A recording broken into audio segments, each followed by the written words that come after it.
Nay! Ano gaya naman yung itinatahi mo? Kainit-init.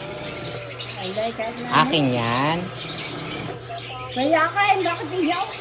Ba't naman ang dami? Hindi pa tabas ang Napakadamot mo. Hati tayo diyan. kaya mga madaming lalagyan. Tela ko yan. Yun, siguro yan Kaya eh. yung gawa ko.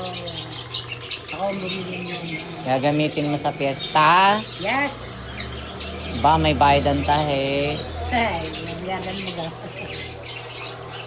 Nabayadan mo tayo. Kainit ka naman dito sa Santo Tomas. Ayan, tayo sa Bisigro. Sa ano, malamig sa mga gubat. Doon sa Los Baños. Tingnan mo, basta na lang itinapon. Hindi pa naman yan. Fake. Yun ay tela ko eh.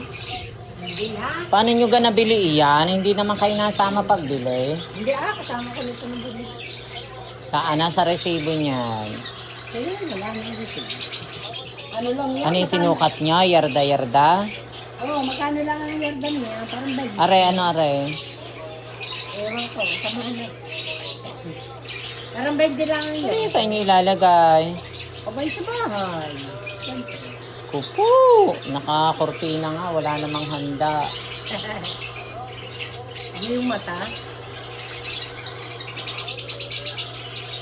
Kainit naman ini sa kwarto. Yung ano-ano naman yun. Abay, wala tayong magagawa di at natahimik din naman.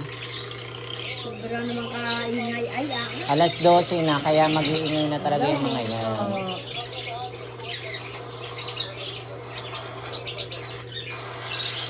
Yan ay mga gutom na.